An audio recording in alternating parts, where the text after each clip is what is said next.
Se necesita una vida entera para construir un imperio, pero solo 24 horas para destruirlo.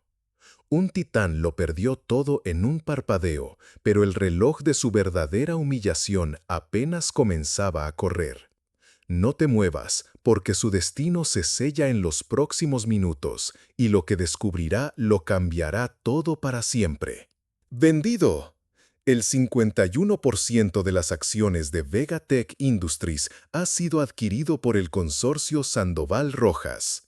La voz del presentador de noticias financieras era un martillo implacable, golpeando el último clavo en el ataúd de su vida. Armando de la Vega no parpadeó. Estaba de pie, en medio del salón principal de Villa Esplendor, su palacio personal en el exclusivo barrio de la finca, con una copa de whisky en la mano que temblaba casi imperceptiblemente.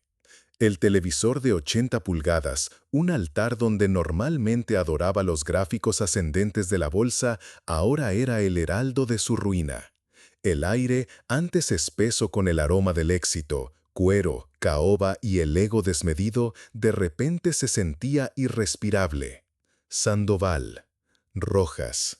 Los nombres eran veneno en su lengua, un ácido que le quemaba la garganta. Valeria Sandoval, su prometida, la mujer a la que le había regalado un anillo de diamantes del tamaño de un glaciar. Y Marcos Rojas, su socio, su hermano del alma desde la universidad, el hombre con el que había forjado un imperio desde las cenizas de un garaje.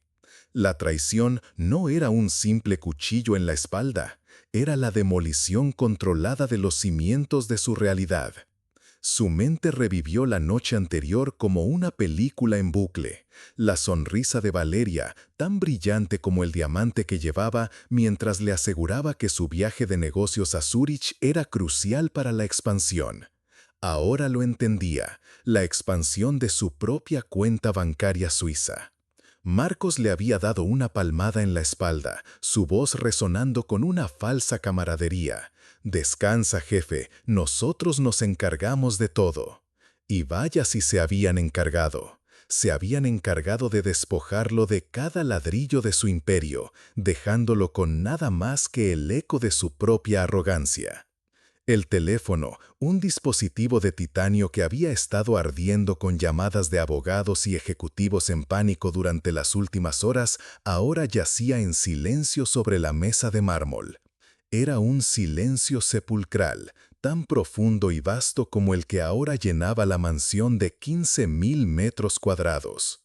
Su imperio se había reducido a una jaula de oro, y él era el único animal en exhibición. Dejó la copa sobre la mesa con un golpe seco. El sonido del cristal contra la piedra resonó en el vacío, un epitafio para el hombre que lo fue todo. Estaba solo, completamente, absolutamente solo. El silencio era su único compañero, un recordatorio constante de que en la cima del poder el aire es tan fino que apenas se puede respirar. La soledad, que antes era un lujo que él elegía, ahora era una condena impuesta por aquellos en quienes más confiaba. El trono en el que se había sentado durante años no estaba simplemente vacío, había sido pulverizado, y sus cenizas se esparcían ahora por la alfombra persa que pisaba, un recordatorio de que incluso los titanes pueden caer y que la caída es siempre más dura cuando estás más alto. La rabia inicial, esa tormenta de fuego que amenazaba con consumirlo, se había enfriado durante la noche, dejando tras de sí un residuo helado de humillación y una necesidad visceral de control. Si ya no podía controlar su imperio, al menos controlaría su casa. Necesitaba ejercer el poco poder que le quedaba, aunque fuera insignificante. Con una furia contenida, digna de un rey depuesto, convocó a su personal al salón. Eran cuatro fantasmas que se deslizaban por los pasillos de su vida sin que él apenas notara su existencia. Mateo, el chofer, un hombre de unos 50 años con un rostro impasible que parecía tallado en piedra. Elena, la jardinera, una mujer menuda de manos curtidas por la tierra. Javier, el cocinero, un joven que siempre parecía estar a punto de sonreír, una alegría que a Armando siempre le había parecido una ofensa personal. Ella Isabel, la gobernanta, una mujer de mediana edad cuya mirada serena y eficiente siempre lo había irritado profundamente. Los miró con un desdén que era casi físico. Eran parte del decorado, muebles que respiraban y que ahora representaban un coste que no podía permitirse. «Se pueden ir», dijo, su voz cortante como un cristal roto. «Ya no los necesito. Recojan sus cosas y váyanse. Isabel, asegúrese de que sus liquidaciones estén listas». Esperaba súplicas, tal vez lágrimas, una dosis de drama que alimentara su ego herido. No obtuvo nada. Isabel dio un paso al frente, con una carpeta de cuero en sus manos que parecía un escudo. «Señor de la Vega, me temo que eso no será posible». Armando sintió una punzada de ira. «¿Imposible? Yo soy el que da las órdenes en esta casa, mi casa». La calma de Isabel era exasperante, un océano de tranquilidad frente a su tsunami de furia. Abrió la carpeta. Según las cláusulas del fideicomiso establecido por su difunta madre, doña Gabriela de la Vega, nuestro salario y contrato de servicios por un año fueron pagados por adelantado. La sangre se le heló a Armando. Su madre. Incluso desde la tumba, su madre seguía moviendo los hilos. Isabel continuó, su voz un bisturí de precisión. «En caso de su incapacidad financiera, cito textualmente, el personal permanecerá para asegurar el mantenimiento de la propiedad y el bienestar de mi hijo. No podemos ser despedidos, señor. De hecho, tenemos la obligación contractual de permanecer aquí». Se sintió como un niño al que acababan de poner en penitencia. Estaba atrapado, no solo en su mansión, sino con ellos. Con estos 4 extraños que lo miraban no con lástima, sino con una especie de paciencia profesional. Era insoportable. «Fuera de mi vista», sisó, dándoles la espalda como si así pudiera hacerlos desaparecer. «Todos ustedes». Mientras se retiraban en un silencio que era más ruidoso que cualquier grito, Armando se sintió más prisionero que nunca. La soledad era una cosa, un estado que a mucho había cultivado, pero la compañía forzada de aquellos a quienes consideraba inferiores era una forma de tortura que apenas comenzaba a comprender. Su casa se había convertido en su celda, y ellos, sus fantomses del presente, eran ahora sus carceleros. Los días siguientes se convirtieron en una bruma borrosa de alcohol y autocompasión. Armando vagaba por las vastas y silenciosas estancias de Villa Esplendor como un fantasma en su propio mausoleo. Se negaba a hablar con el personal, ignorando las exquisitas comidas que Javi dejaba puntualmente en la puerta de su estudio y los discretos intentos de Isabel por mantener un orden en el caos de su existencia. La casa, antes un símbolo vibrante de su poder, ahora era un recordatorio constante de su fracaso. Cada objeto de lujo, cada obra de arte seleccionada por Valeria era una daga de sal en su herida abierta. Se sentía como el personaje de una tragedia griega, un Lear moderno despojado de su reino, no por sus hijas, sino por la avaricia de aquellos a quienes amaba. Una tarde, con la visión nublada por el whisky y la rabia, su mirada se posó en el invernadero. Era el santuario de su madre, un espectacular domo de cristal que albergaba una de las colecciones de orquídeas más raras de Europa. Su madre amaba esas flores con una devoción casi religiosa. Un torrente de resentimiento lo inundó. ¿Por qué ella no podía haberlo preparado para la traición del mundo? ¿Por qué solo dejarle dinero y ataduras como estas que ahora lo mantienen prisionero? En un arreto de locura irracional, entró al invernadero. El aire húmedo y perfumado, normalmente un bálsamo, hoy lo abofeteó como una acusación. Vio las delicadas flores, con sus colores vibrantes y sus formas exóticas, y sintió un odio primario.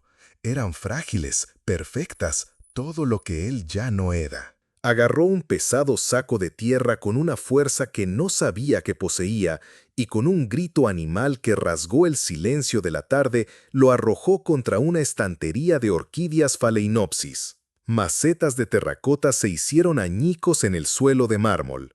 Flores delicadas que habían tardado años en crecer fueron aplastadas bajo el peso de su furia. Siguió con otra estantería y otra, destruyendo el legado de su madre con una furia ciega, un niño haciendo una rabieta contra un destino que no podía controlar. De repente, una voz tranquila pero firme lo detuvo. «Señor, por favor, deténgase». Era Elena, la jardinera. Estaba de pie en la entrada, sus ojos llenos de una tristeza que lo desarmó por completo. No había miedo en su voz, ni juicio, solo una profunda pena que parecía abarcarlo todo. Armando se detuvo, con el pecho agitado, rodeado por el caos que había creado. «No toque la Paphiopedilum rothschildianum», dijo ella, su voz apenas un susurro. Tardó 15 años en florecer. Él no entendió el nombre latín, pero entendió el peso de esos 15 años. Por primera vez en días, el muro de su furia se agrietó, y a través de esa grieta se asomó una punzada de vergüenza, tan afilada y dolorosa como el más afilado de los cuchillos. Se quedó inmóvil, un destructor en medio de su propio jardín de ruinas. Huyendo de la vergüenza de su propio vandalismo, Armando se refugió en el garaje. Era su último bastión de masculinidad, un templo de acero y gasolina. Entre los espacios vacíos donde antes descansaban su Ferrari y su Bentley como bestias dormidas, quedaba una sola joya. Un Aston Martin DB5 de 1964, una herencia de su abuelo.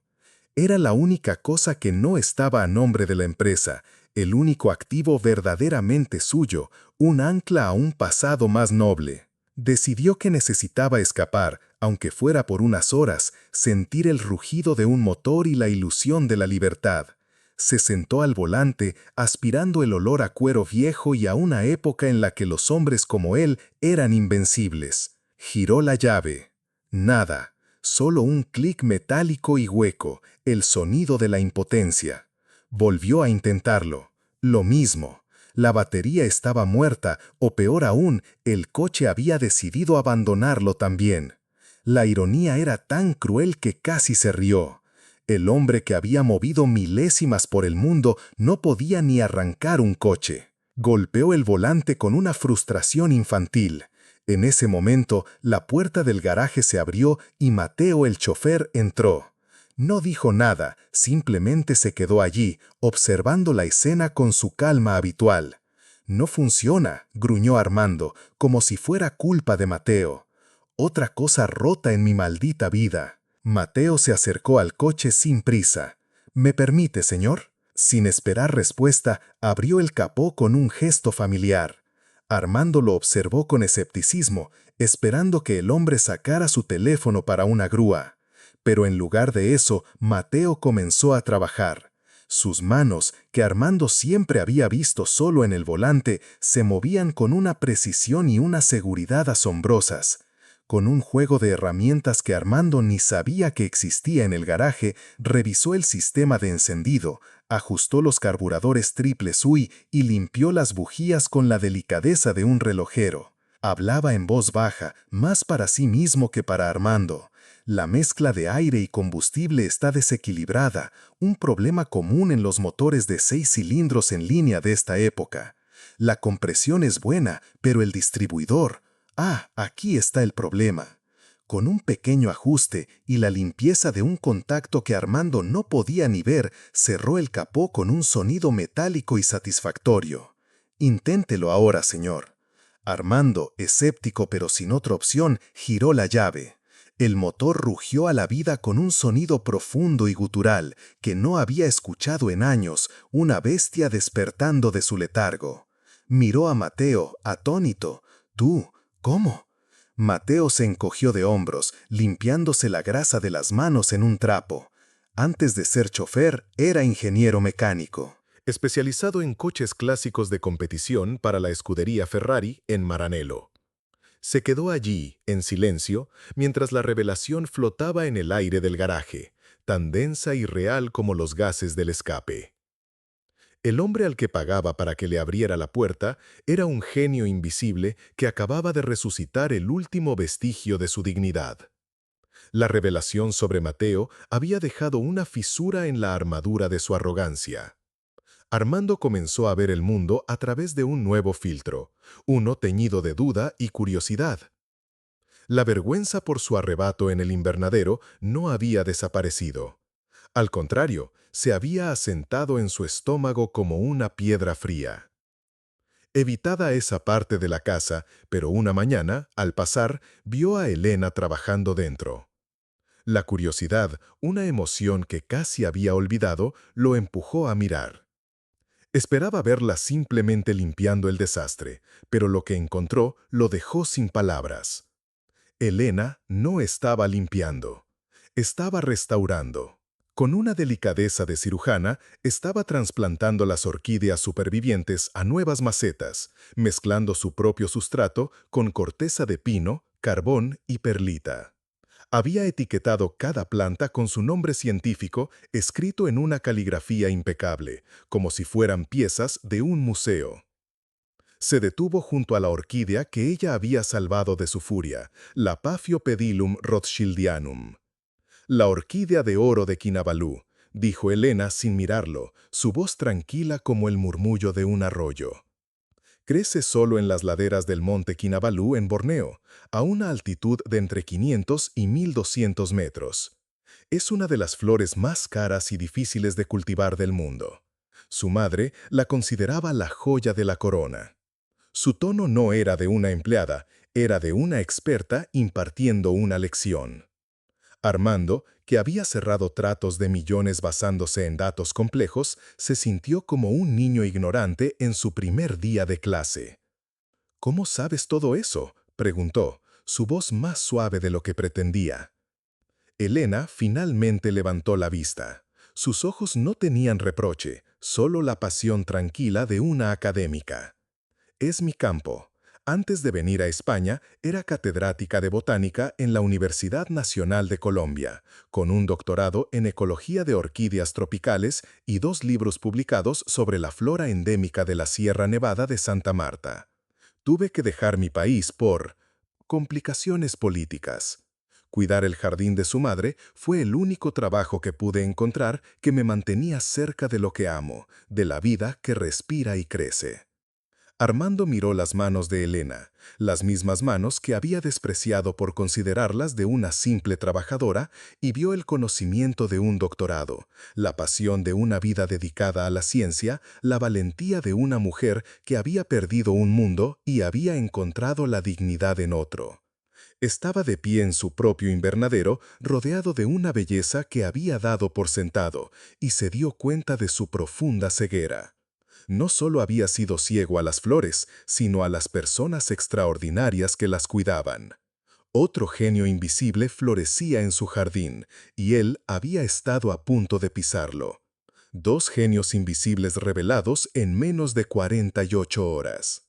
La realidad de Armando se estaba desmoronando, pero en su lugar, algo nuevo y desconcertante comenzaba a crecer. Las sucesivas humillaciones habían matado el poco apetito que le quedaba. Sobrevivía a base de café negro y whisky solo, rechazando sistemáticamente las bandejas con platos de alta cocina que Javi, el cocinero, dejaba diligentemente 3 veces al día frente a la puerta de su estudio. Para Armando, esa comida era un insulto, un recordatorio del mundo de lujo y placer que le habían arrebatado. Pero una noche, el olor que se colaba por debajo de la puerta fue diferente. No era la cocina refinada y sin alma que solía exigirle a su chef. Era algo familiar. Un aroma denso y profundo que tiró de un hilo olvidado en el tapiz de su memoria, transportándolo a la cocina de su infancia, a los domingos por la tarde con su madre y su abuela. La puerta se abrió suavemente y Javi entró con una bandeja. Sobre ella había un plato humeante de fabada asturiana. No era una deconstrucción ni una versión gourmet. Era rústica, auténtica, exactamente como la hacía su abuela. «¿Qué es esto?», preguntó Armando, su hostilidad flaqueando por primera vez. «Su madre me dio la receta, señor», dijo Javi en voz baja. «Me dijo que era su plato favorito, para cuando necesitara... Bueno, para cuando necesitara recordar de dónde venía». Armando miró al joven cocinero. Javi siempre había sido casi invisible, un chico silencioso que obedecía órdenes con una sonrisa tímida. Pero en ese momento vio una profunda empatía en sus ojos, una comprensión que iba más allá de su relación de jefe y empleado. Sin decir una palabra, Armando tomó la cuchara. El primer bocado fue una epifanía. El chorizo ahumado, la morcilla, las faves tiernas que se deshacían en la boca. Era el sabor de su niñez, de un tiempo en que se sentía seguro y amado, mucho antes de que el dinero y el poder envenenaran su alma. Un nudo se formó en su garganta, y por primera vez desde que todo se derrumbó, sintió que sus ojos se humedecían. Comió en silencio, cada cucharada desmoronando un poco más el muro de hielo que rodeaba su corazón. Cuando terminó, miró a Javi. ¿Dónde aprendiste a cocinar así? Esto no es de Le Cordon Bleu. Javi sonrió, una sonrisa genuina. No, señor, aprendí en el Celler de Can Roca. Era el sous-chef de Joan Roca. Lo dejé todo para cuidar de mi hermana pequeña cuando nuestros padres fallecieron. Necesitaba un trabajo con horarios estables. Su madre conocía mi historia y me contrató. El Celler de Can Roca, 3 estrellas Michelin, uno de los mejores restaurantes del mundo. Su cocinero personal no era un simple cocinero, era un prodigio culinario que había sacrificado su carrera por amor familiar. Armando dejó la cuchara. El sabor en su boca ya no era solo de fabada, sino de una humildad abrumadora que nunca antes había experimentado. 3 genios. Estaba rodeado por 3 genios. La revelación sobre Javi fue la gota que colmó el vaso de su concepción del mundo. Un ingeniero de Ferrari, una catedrática en botánica, un chef de 3 estrellas Michelin.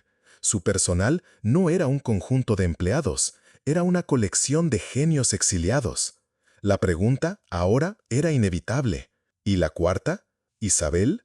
La gobernanta silenciosa y eficiente, la que se movía por la casa con una autoridad tranquila que siempre le había parecido un desafío. Impulsado por una mezcla de desesperación y una nueva y febril curiosidad, Armando decidió hacer algo que sus carísimos abogados no habían logrado: revisar él mismo cada documento de la adquisición hostil. Se encerró en la biblioteca, una sala forrada de caoba llena de libros que nunca había leído, y extendió montañas de papeles sobre la enorme mesa de conferencias. Contratos, anexos, actas notariales, correos electrónicos.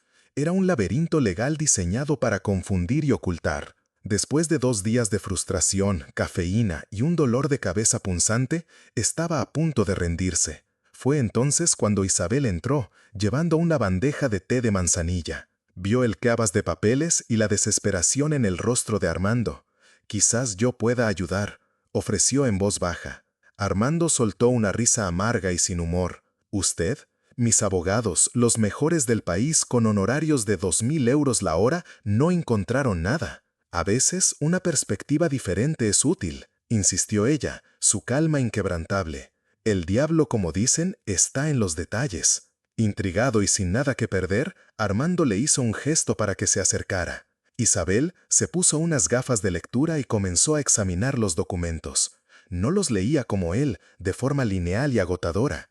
Los escaneaba. Sus ojos se movían con una velocidad y una concentración que eran casi inhumanas.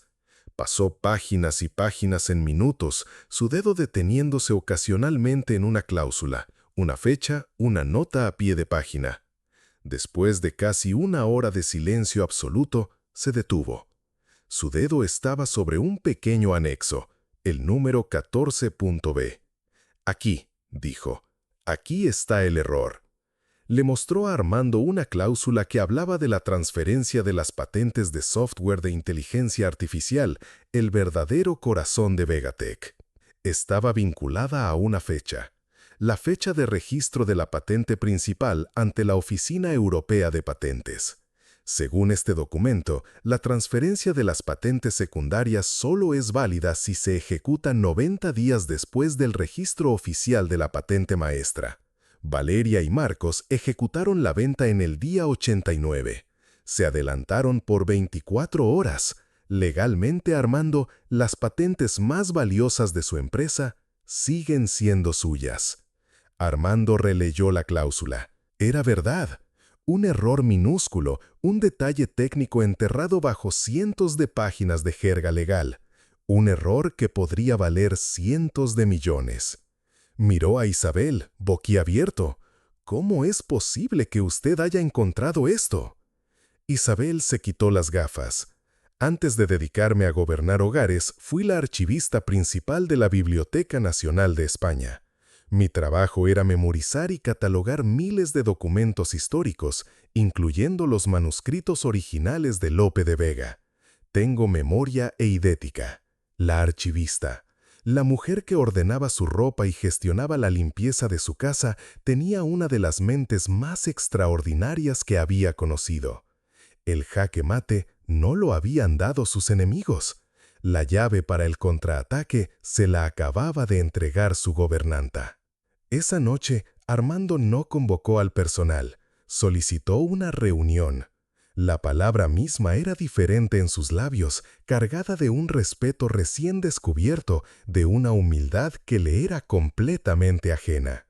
Se sentaron en la biblioteca, alrededor de la enorme mesa de caoba donde él había sellado tantos tratos despiadados. Pero esta vez no era como jefe y empleados, sino como algo nuevo, algo que aún no tenía nombre.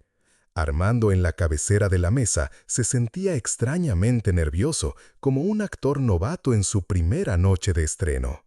«Los he reunido», comenzó, su voz desprovista de la arrogancia de antes, «porque me he comportado como un imbécil. Y porque, al parecer, he estado viviendo rodeado de un genio de la mecánica, una eminencia en botánica, un chef de talla mundial y una archivista con una mente prodigiosa. Y yo no tenía ni la más remota idea». Hizo una pausa, dejando que sus palabras resonaran en el silencio de la sala. Isabel ha encontrado un error en el contrato de venta, un tecnicismo que mis carísimos abogados pasaron por alto, un error que nos da una oportunidad, porque significa que las patentes de mi software de optimización energética siguen siendo mías. Mateo, el chofer, fue el primero en hablar, su voz grave y pensativa. Esas patentes se basan en algoritmos de eficiencia. Se podrían adaptar y aplicar a motores de combustión interna, no solo a redes eléctricas, para reducir el consumo y las emisiones. Elena, la botánica, añadió, su rostro iluminado por la pasión. Y la eficiencia energética es la base de la agricultura sostenible. Con esos algoritmos se podría crear un sistema de control para invernaderos de alto rendimiento con mínimo de recursos. ¡Una revolución! Javi, el cocinero, sorprendió a todos. La gastronomía molecular se basa en la eficiencia energética, en cómo aplicar calor o frío con una precisión milimétrica para transformar la materia. Los principios son los mismos. Podríamos diseñar sistemas para la conservación de alimentos a gran escala, reduciendo el desperdicio mundial. Armando escuchaba fascinado. Las mentes de sus empleados, provenientes de campos tan dispares, convergían en un solo punto: la eficiencia. La idea que había alimentado su imperio de software podía ser mucho más. No se trataba de recuperar su antigua empresa. Se trataba de crear algo completamente nuevo, algo mejor. «Podríamos construir algo juntos», dijo Armando, y por primera vez en semanas, una chispa de genuina emoción brilló en sus ojos. No una empresa de software, una empresa de soluciones integrales, tecnología sostenible, basada en la perfección de la naturaleza, perfeccionada por la ingeniería y aplicada a la vida diaria.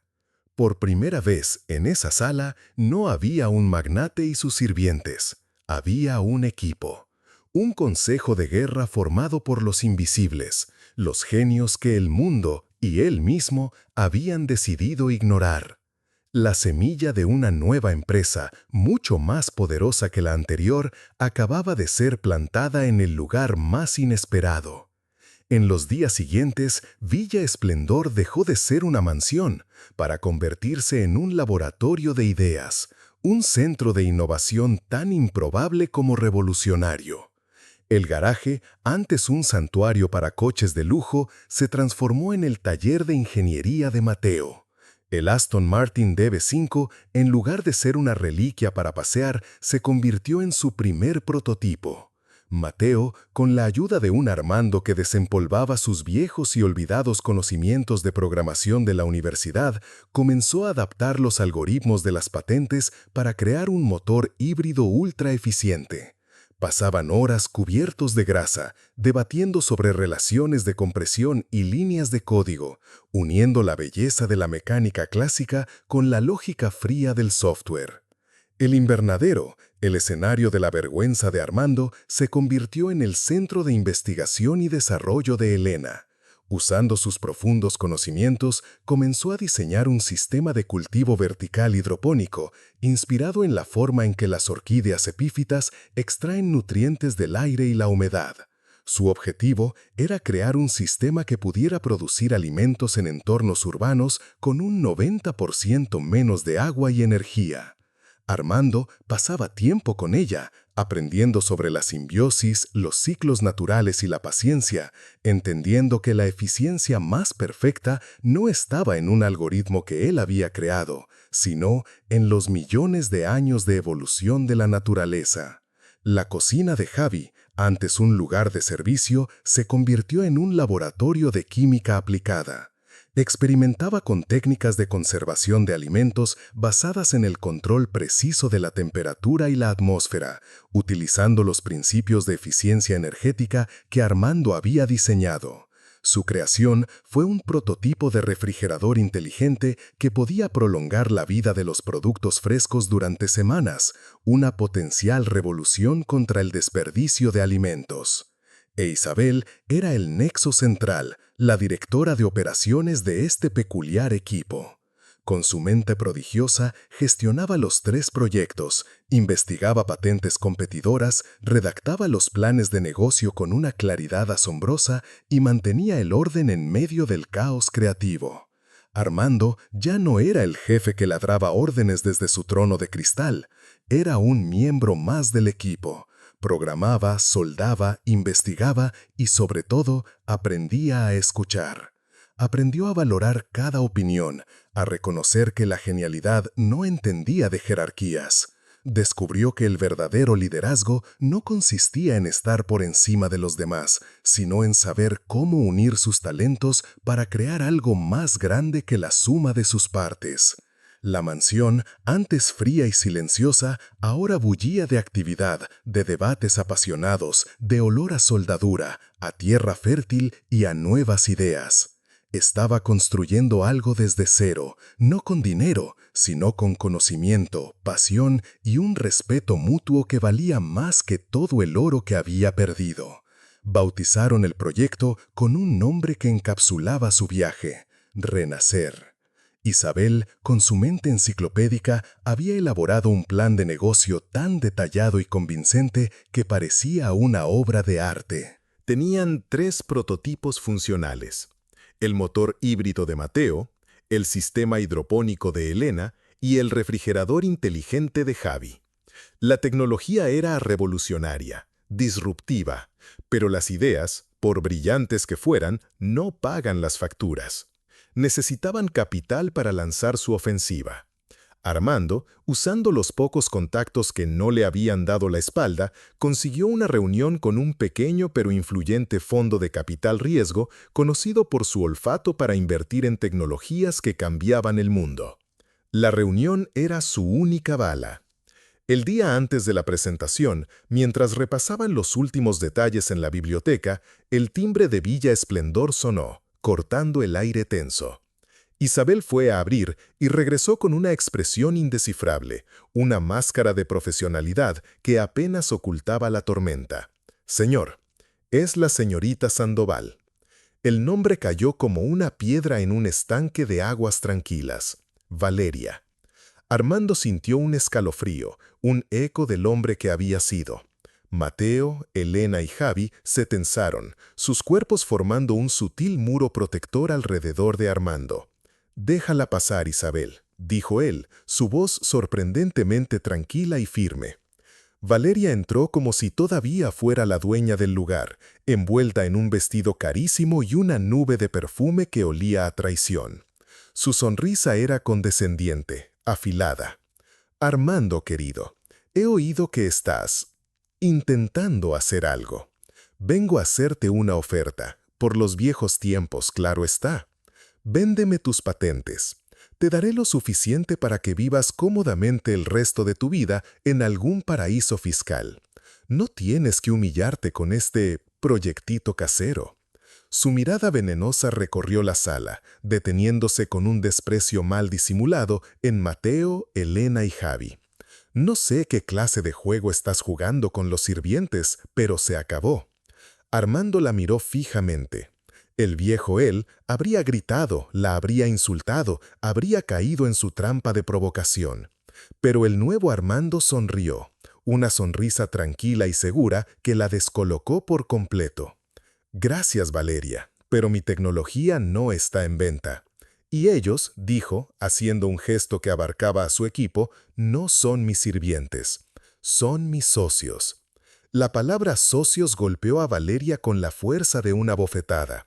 Su rostro, cuidadosamente esculpido por los mejores cirujanos, se contrajo en una mueca de incredulidad y asco.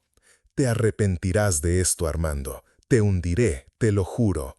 Ya lo intentaste, respondió él, con una calma que era más devastadora que cualquier grito. Pero resulta que construí mi nueva casa sobre una base mucho más sólida de lo que pensabas. Cuando Valeria se fue, dando un portazo que hizo temblar los cristales, el equipo de Renacer se miró. La prueba de fuego había sido superada. Ya no había dudas, estaban listos para la guerra. El día de la presentación llegó. La sala de juntas del Fondo de Capital Riesgo era un espacio minimalista y austero, un templo de cristal y acero diseñado para intimidar. Armando entró, no con un séquito de abogados trajeados, sino con su equipo.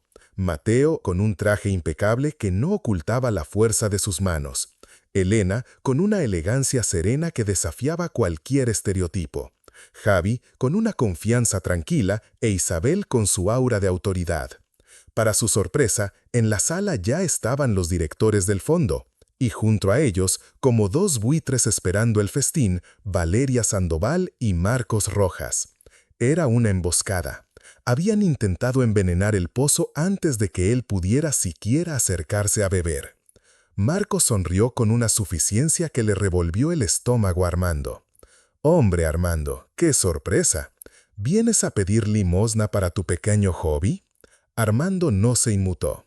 La ira, su vieja y destructiva compañera, no apareció. En su lugar, sintió una calma helada. «No, Marcos, vengo a mostrarles el futuro». Lo que siguió no fue una presentación de negocios, fue una clase magistral. Mateo explicó la ingeniería del motor con la pasión de un artista y la precisión de un científico, desglosando conceptos complejos con una claridad asombrosa. Elena describió el sistema hidropónico con la elocuencia de una poeta de la naturaleza, hablando de biomímesis y ciclos cerrados de nutrientes. Javi demostró la tecnología de su refrigerador con la precisión de un científico y el alma de un chef, explicando cómo la termodinámica podía combatir el hambre. E Isabel entrelazó todo con datos financieros y proyecciones de mercado que eran tan sólidos como una roca, irrefutables. Armando habló al final. No habló de beneficios ni de márgenes de ganancia. Habló de su caída, de su ceguera. Durante años, creí que el valor de una persona se medía por su cargo en una tarjeta de visita o los ceros en su cuenta bancaria. Medía a la gente por las etiquetas que yo mismo les ponía: chofer, jardinera, cocinera, gobernanta. Hoy sé que estaba profundamente equivocado. El mayor activo de cualquier empresa, de cualquier nación, no son sus patentes ni su capital. Es el genio oculto que reside en las personas que ignoramos cada día. Miró directamente a Valeria y a Marcos, sus ojos sin una pizca de odio, solo una inmensa claridad. Ustedes me quitaron mi empresa, y por eso hoy les doy las gracias, porque me obligaron a abrir los ojos. Me robaron un imperio de silicio y sin saberlo, me regalaron un reino de sabiduría. Hoy no les pido dinero para mí, se lo pido para ellos, para los verdaderos arquitectos de Renacer. Se hizo un silencio denso en la sala. El director del fondo, un hombre mayor de ojos astutos conocido como el tiburón, miró a Valeria y a Marcos, cuyas caras se habían descompuesto en una mueca de incredulidad, y luego al equipo de Armando. Una lenta sonrisa, la de un hombre que reconoce el verdadero valor cuando lo ve, se dibujó en su rostro. La venganza de Armando no fue con ira ni con fuego, sino con una sabiduría que sus enemigos nunca podrían comprar, ni entender, ni robar. Un año después, Renacer no solo había conseguido la financiación, se había convertido en la startup tecnológica más comentada de Europa, un faro de innovación sostenible en un mar de cinismo corporativo. Su enfoque holístico, que combinaba ingeniería de precisión, sabiduría botánica y ciencia culinaria, estaba cambiando las reglas del juego en 3 industrias a la vez. Villa Esplendor seguía siendo su centro de operaciones, pero ahora era un lugar irreconocible.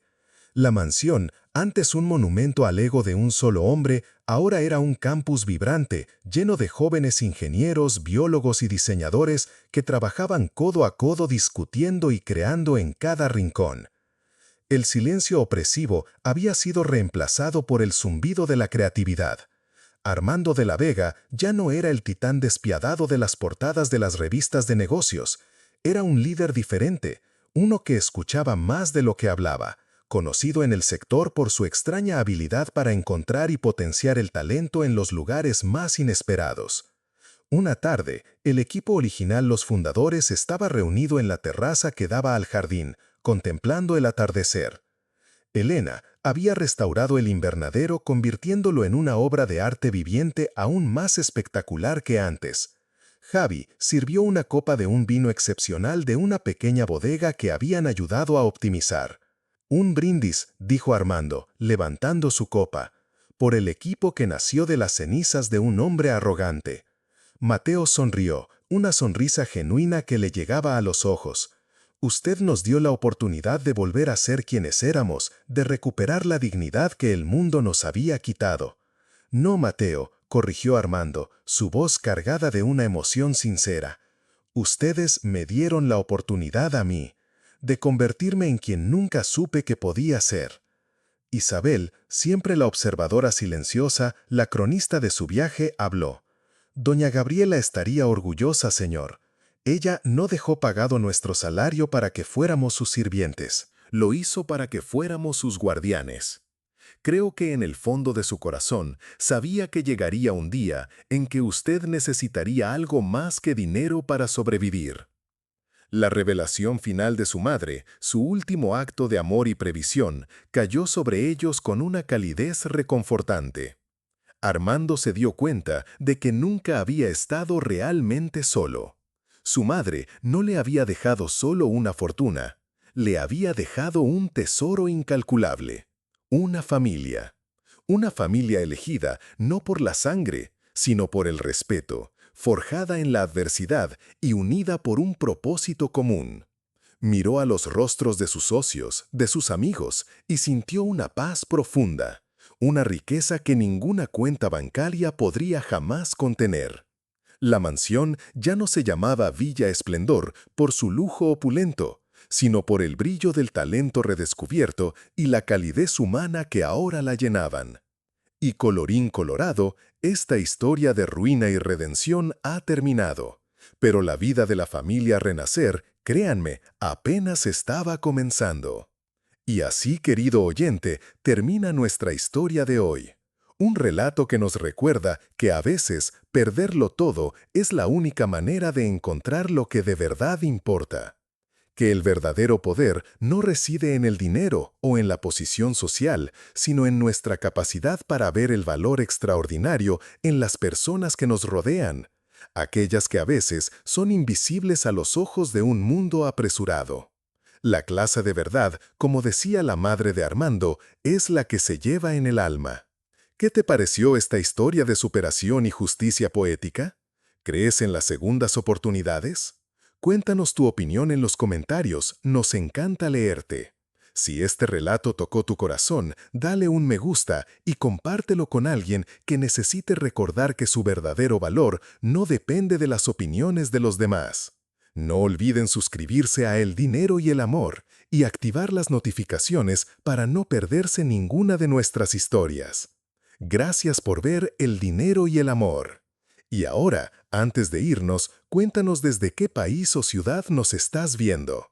Nos llena de alegría saber que estas historias llegan a corazones de todo el mundo hispanohablante. ¡Hasta la próxima!